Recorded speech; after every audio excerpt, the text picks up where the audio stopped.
Welcome back to my channel. I am Sarah. This is Aussie SFF. Hello out there in booktube land. Today I am coming at you with my best reads of 2018. I am going to split this into two sections. We have my graphic novels and my novels. As of this year, as of right now, I read 150 books. I read about 53,000 pages, which is amazing for me. As I said in my, I've been on YouTube for a year up here. I put a lot of this increase in growth down to BookTube, encouraging me to read more and read better. So without further ado, and in no particular order, here are my favorite books that I read this year. So first book that was one of my best books of this year is Lost in a Good Book by Jasper Fforde.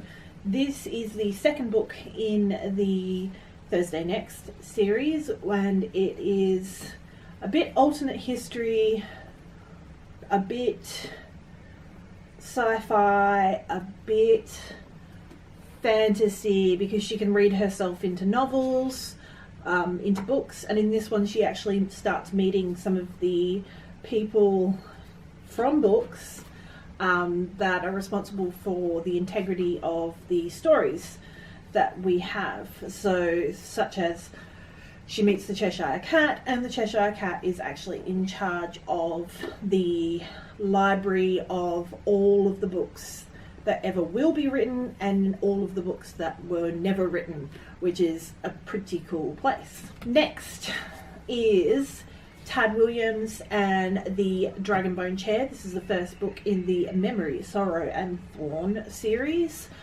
This was a chunky book. I think I read this for a tome topple, or at least finished it for a tome topple earlier this year.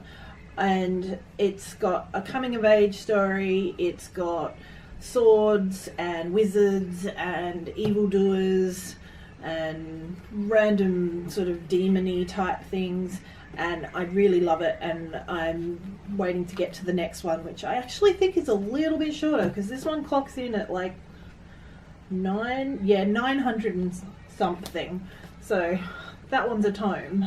The next one, and this was a recommendation, and I actually read it nearly 12 months ago, from BookTube recommendation, and that is Theatre of the Gods by M. Sudane. This is sort of a steampunk in space with a bit of interdimensional travel and just ridiculousness and sort of satire, and it was sort of a little bit of referencing pop culture as well, which is fantastic, with the sea shanties that are actually like pop songs reimagined, and it was just a really brilliant read. I can see myself rereading this at some stage. One of my other reads that was absolutely brilliant this year that I borrowed from the library was The Hazelwood by Melissa Albert.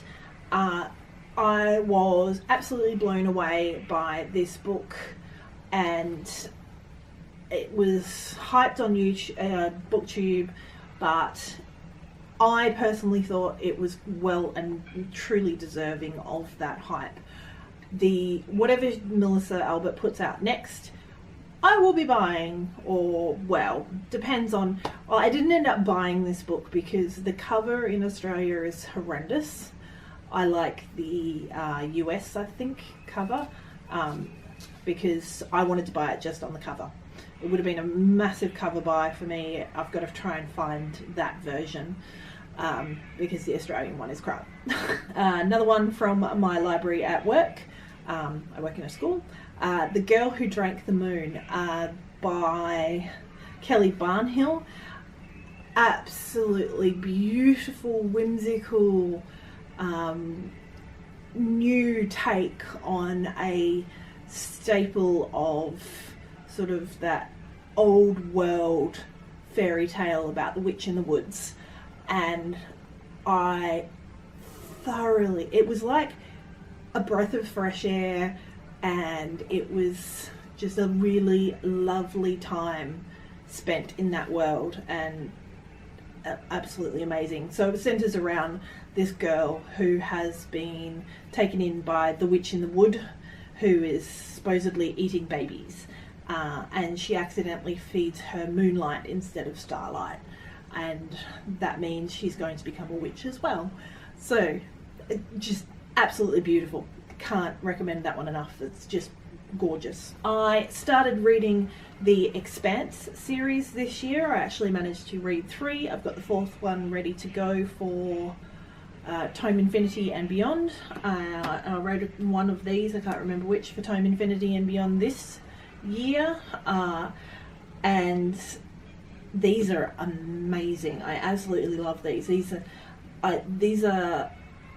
fill a space for me of that. We have a lot of sci-fi that's already, we've expanded out of the solar system and we're already out there and we're meeting aliens. This is the little bit in between, and the politics of human beings and the way we are with the warring between the Earthers, the Martians, and the Belters, or the Outer Planet Alliance, and the science in there, and the descriptions of what's going on, especially in this last one, Abaddon's Gate. I'm blown away. It's fabulous. I love the TV series as well, but not as much as the books, because there's just that extra level of dimension. Next, this one I actually borrowed from my community library as ebooks or audiobooks, and this one was very much a hyped booktube one, but I think it was worth the hype. Ironically, one of these series is going to be in my other one. I really, really adored and loved Every Heart a Doorway. I actually listened to this one, and I listened to it twice because it's a novella and it's so small. It was about 5 hours, and I listened to it at 2 speed.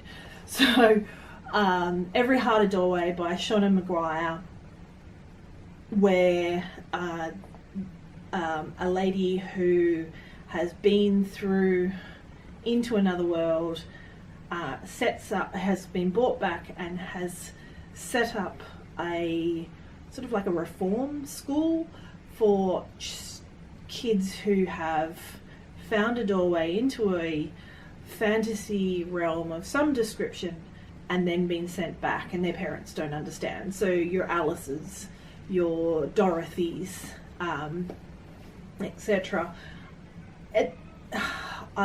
It was just magical and sad and beautiful all in one. So Every Heart a Doorway, 5 out of 5.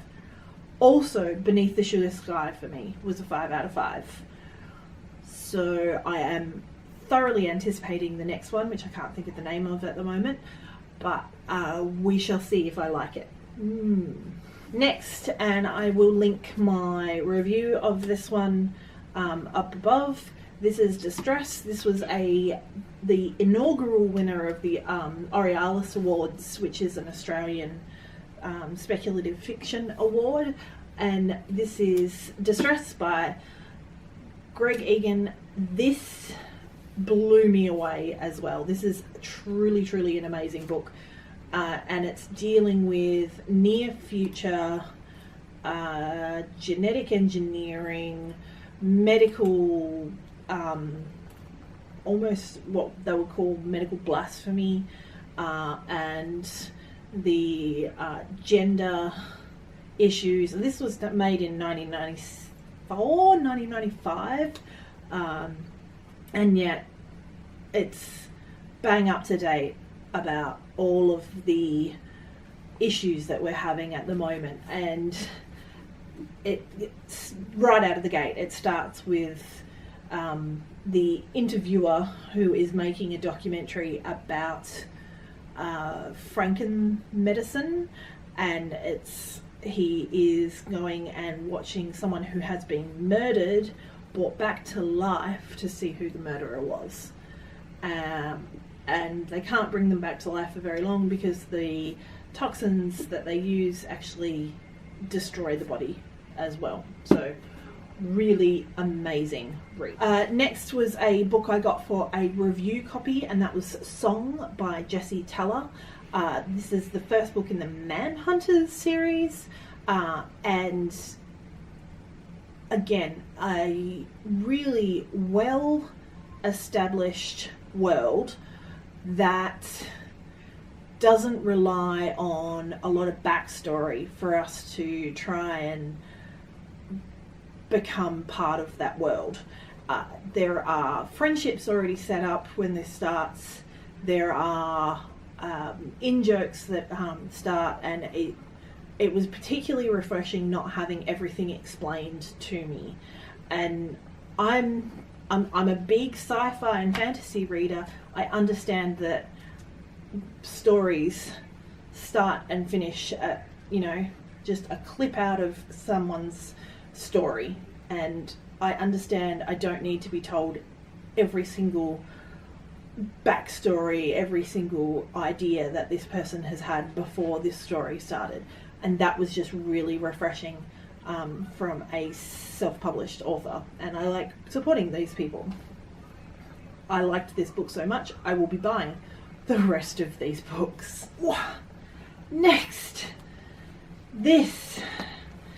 we had the Illuminae files finished this year, so that I reread Illuminae, I read Gemini, and I read Obsidio, and I bought them in these beautiful editions that have the plastic slipcover with the redaction on the inside, and these are written by Amy Kaufman and Jay Christoph, who are Australian writers. This is very much a young adult sci-fi fan. We've got love interests, we've got danger, we've got space, we've got beautiful drawings done by one of the characters who sort of serializes her life in anime style drawings, and we've got, corporate espionage and intrigue and incredibly well made books.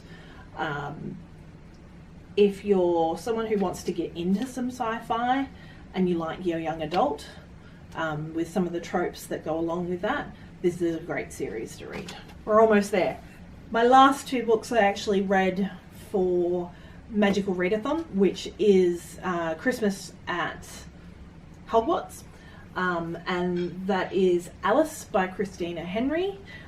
This is dark, oh my god dark, but I am a sucker for an Alice retelling, and it was a bit shocking to begin with, but I got into it and it was good. Just a warning, there's some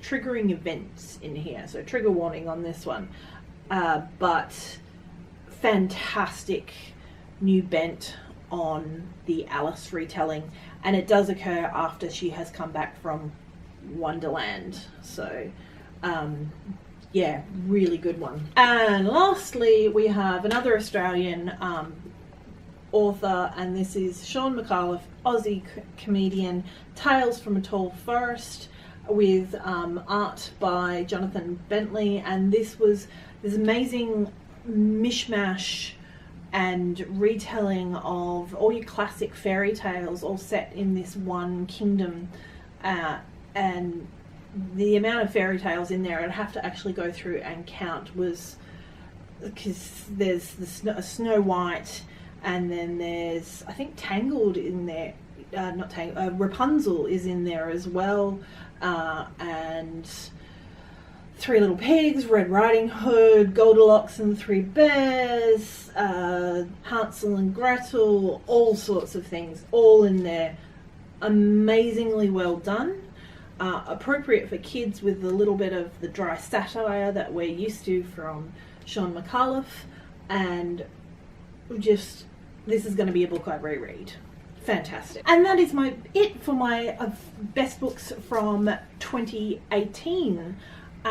Thank you very much for watching. Please like if you like, comment down below if you've read any of these and loved them too, or hated them, and don't forget to subscribe.